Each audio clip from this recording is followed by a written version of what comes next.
Et si votre propre famille vous sous-estimait depuis des années sans jamais connaître votre véritable succès? Imaginez bâtir un empire en silence. Laissez vos proches croire que vous luttez pour survivre. Tout cela pour un mariage familial. La vérité est sur le point d'exploser au grand jour. Restez avec moi jusqu'à la fin. Car vous ne devinerez jamais comment tout va basculer.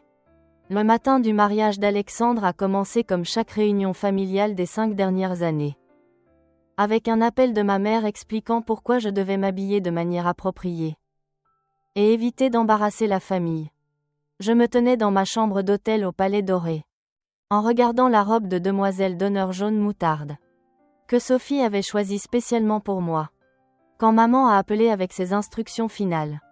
Élise, ma chérie, je sais que c'est difficile pour toi. A-t-elle dit avec ce ton qu'elle avait perfectionné. Mi-compassion, mi-condescendance. Être entourée de tous les amis réussis d'Alexandre.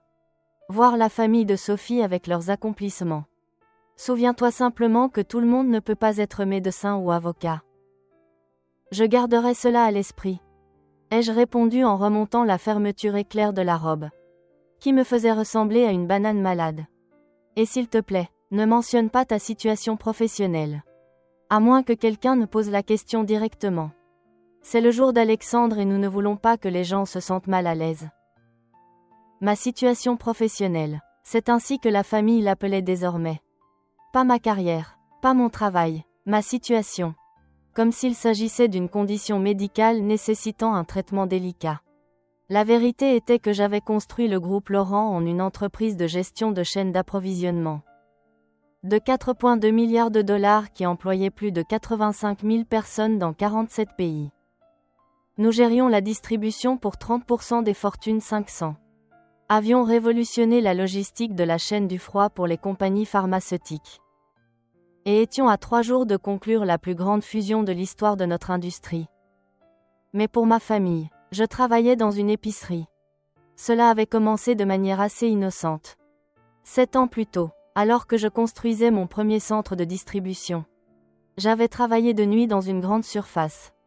Pour comprendre chaque aspect du commerce alimentaire depuis la base. Je voulais savoir comment les produits passaient des fournisseurs au rayon. Comment la gestion des stocks fonctionnait au niveau du magasin. Comment les habitudes de consommation évoluaient. La plupart des dirigeants apprenaient cela dans des tableaux et avec des consultants. Moi, je l'avais appris en scannant des codes barres et en remplissant les rayons de minuit à 6 heures du matin. Quand la famille me demandait ce que je faisais pendant ces premières années. Je répondais que j'étais dans le commerce alimentaire ou dans la logistique de la chaîne d'approvisionnement. D'une manière ou d'une autre. Cela s'était transformé en « Élise travaille dans une épicerie ». Et une fois que ce récit avait pris racine, il était devenu impossible de le corriger sans sembler mentir ou délirer. La première fois que j'avais essayé d'expliquer ce que faisait vraiment le groupe Laurent. L'oncle Sébastien m'avait tapoté l'épaule et avait dit « C'est super, ma chérie, c'est bien que tu sois ambitieuse dans ton travail d'épicerie. » Quand j'avais mentionné l'embauche de mes 100 premiers employés. La tante Lucie avait hoché la tête avec soutien et avait dit « Oh, tu diriges un département maintenant ? C'est un merveilleux progrès. » Finalement, j'avais arrêté d'essayer de les corriger. C'était plus facile de les laisser penser ce qu'ils voulaient, que de gérer leur scepticisme. Et honnêtement, une partie de moi était curieuse de voir combien de temps ils pourraient maintenir leurs illusions sur ma vie. La réponse semblait être indéfiniment. Le dîner de répétition la veille avait été particulièrement brutal. La famille de Sophie était composée de véritables réussites. Son père avait construit une entreprise de construction prospère. Son frère venait de vendre sa start-up technologique pour 50 millions de dollars. Sa mère était juge fédérale. Ils étaient des personnes chaleureuses et accomplies, qui s'attendaient clairement à ce que la famille d'Alexandre soit tout aussi impressionnante.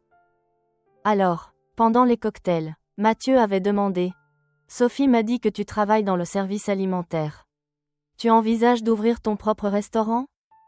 Avant que je puisse répondre, Alexandre avait sauté dans la conversation. « Oh non, Élise n'est pas du genre entrepreneur. Elle travaille dans une épicerie. C'est un travail honnête, quand même. » Le léger silence dans la conversation avait été douloureux. Mathieu s'était rapidement repris. Il était trop poli pour montrer sa surprise. Mais j'avais vu les parents de Sophie échanger un regard. Ils se demandaient clairement comment une famille qui comptait des médecins, des avocats et des entrepreneurs prospères avait pu produire quelqu'un dont le plus grand accomplissement semblait être d'éviter le chômage. Le commerce alimentaire est fascinant, avais-je simplement dit. La logistique seule est incroyablement complexe. J'en suis sûr, avait répondu gentiment le père de Sophie, avant de changer immédiatement de sujet pour parler du cabinet d'avocat d'Alexandre. Plus tard dans la soirée, j'avais surpris la mère de Sophie en train de parler à ma mère près du bar de l'hôtel. Sophie a mentionné qu'Élise pourrait être marraine de leurs enfants un jour. Avait-elle dit prudemment. Oh, Élise adorerait ça, avait répondu maman. Elle est merveilleuse avec les enfants. Bien sûr, elle n'est pas en position d'avoir une grande influence financière. Mais elle est très aimante. Influence financière ?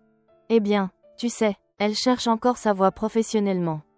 Nous l'aidons quand nous le pouvons. La famille prend soin de la famille. Mais vos petits-enfants auront plein de modèles réussis. Sans avoir à s'inquiéter de la situation d'Élise. J'avais quitté le bar après cela. Et j'avais passé le reste de la soirée dans ma chambre à examiner des rapports d'acquisition. En essayant de me rappeler pourquoi j'avais pensé que participer à ce mariage était une bonne idée. Le matin de la cérémonie avait apporté de nouvelles humiliations. Pendant le coiffage et le maquillage, les autres demoiselles d'honneur, la sœur de Sophie et 2 amies d'université, parlaient de leur carrière. L'une était chirurgienne pédiatrique. Une autre lançait sa 2e start-up. La 3e était associée dans un cabinet de conseil.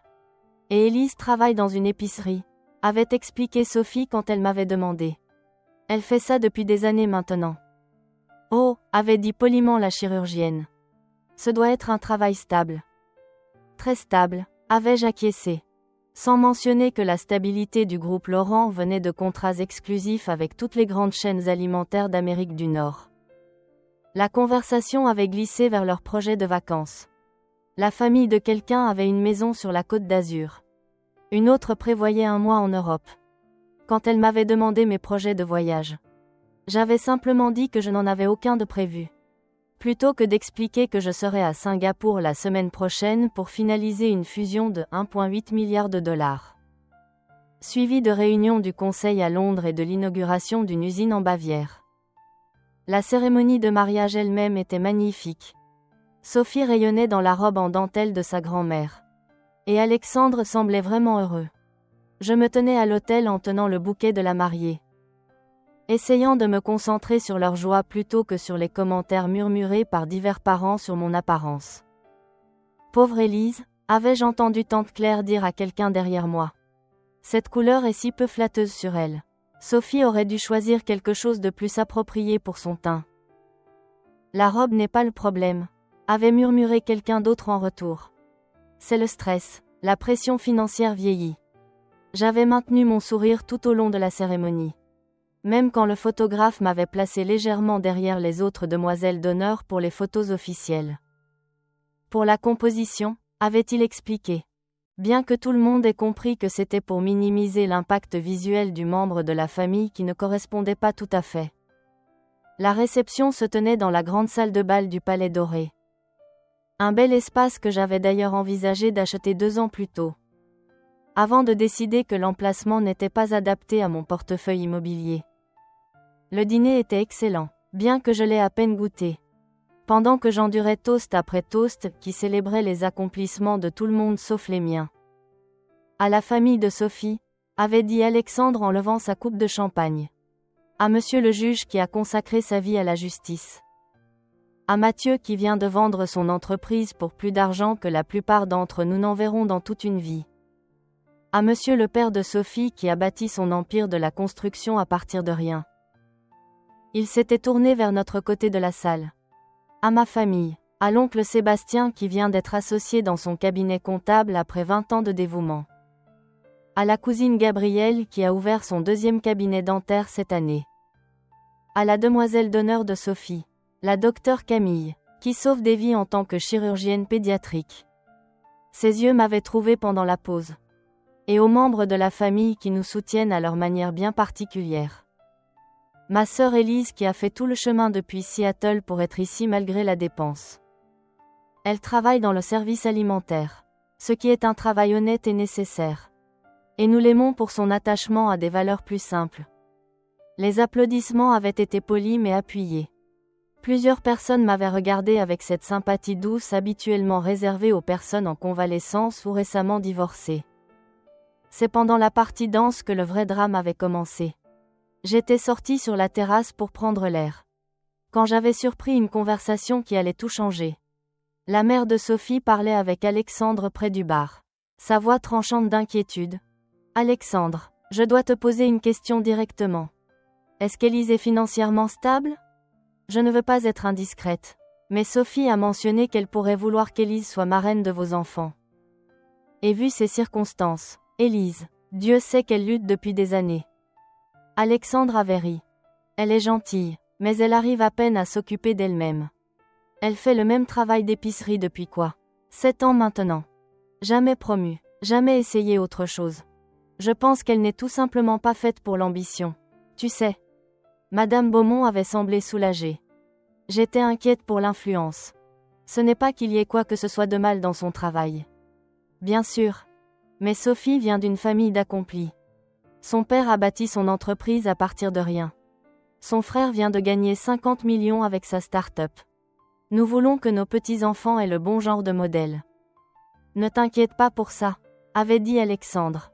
Élise est essentiellement le cas de charité de la famille à ce stade. Maman lui envoie de l'argent pour le loyer parfois. Nous contribuons tous à ses paiements de voiture. Elle a de bonnes intentions, mais elle n'est tout simplement pas capable de plus que ce qu'elle fait maintenant. Ce n'était pas vrai, je n'avais jamais demandé ni reçu d'aide financière de quiconque dans ma famille. Mais apparemment, c'était l'histoire qu'il se racontait pour donner un sens à mon style de vie délibérément modeste. J'étais sur le point de rentrer à l'intérieur. Quand j'avais entendu la voix de Lucas depuis le coin en train de parler à certains parents de Sophie. « Tu as vu la voiture d'Élise sur le parking ? C'est comme une voiture de 15 ans. J'ai vraiment eu honte pour elle quand le voiturier a dû trouver comment la démarrer. » Alexandre a mentionné qu'elle utilisait des bons alimentaires. Avait répondu une voix. Une cousine de Sophie. C'est juste triste, avait continué Lucas. Toute la famille est réussie sauf elle. Ma mère pense qu'elle pourrait avoir une sorte de trouble d'apprentissage non diagnostiqué. Comment expliquer autrement que quelqu'un fasse le même travail d'entrée de gamme pendant 7 ans ? Au moins elle semble heureuse, avait dit charitablement la cousine. J'imagine que l'ignorance est une bénédiction, avait répondu Lucas. Elle n'a aucune idée à quel point elle est en retard. J'en avais assez entendu. J'avais sorti mon téléphone et envoyé un message à Georges, mon chef de la sécurité, prêt pour le ramassage. Sa réponse était arrivée immédiatement. 10 minutes, hélicoptère ravitaillé et prêt. J'étais retourné dans la salle de bal, préparant des au revoir discrets et une sortie discrète avant que la soirée ne devienne pire. Mais alors que j'atteignais la table principale, Alexandre avait tapé sur son verre de champagne pour attirer l'attention. « Mesdames et messieurs, avait-il commencé. Je veux prendre un moment pour remercier tout le monde d'être ici ce soir. Sophie et moi sommes tellement reconnaissants d'être entourés de personnes aussi réussies et accomplies. Nos familles représentent le meilleur absolu de ce que le travail acharné et l'ambition peuvent accomplir. » Il avait fait un geste autour de la salle. Nous avons des entrepreneurs qui ont bâti des entreprises de plusieurs millions. Des médecins qui sauvent des vies. Des avocats qui luttent pour la justice. Des dirigeants qui dirigent de grandes entreprises. Des personnes qui ont pris des risques. Repoussé les limites. Refusé de se contenter de moins que l'excellence. Ses yeux m'avaient trouvé à travers la salle. Et il y avait eu quelque chose d'almost pitying dans son expression. Mais nous sommes aussi reconnaissants pour les membres de la famille qui contribuent de manière plus simple. Ma sœur Élise a fait tout le chemin depuis Seattle pour être ici ce soir. Même si je sais que le coût était probablement difficile pour son budget. Elle travaille dans le service alimentaire, ce qui est un travail honnête et humble. Tout le monde ne peut pas être PDG ou chirurgien. Et c'est parfaitement correct. Les applaudissements avaient été polis mais condescendants. Plusieurs personnes m'avaient regardé avec cette sympathie habituellement réservée à quelqu'un annonçant un diagnostic terminal. Élise représente quelque chose d'important, avait continué Alexandre, s'échauffant sur son thème. Dans un monde obsédé par l'accomplissement,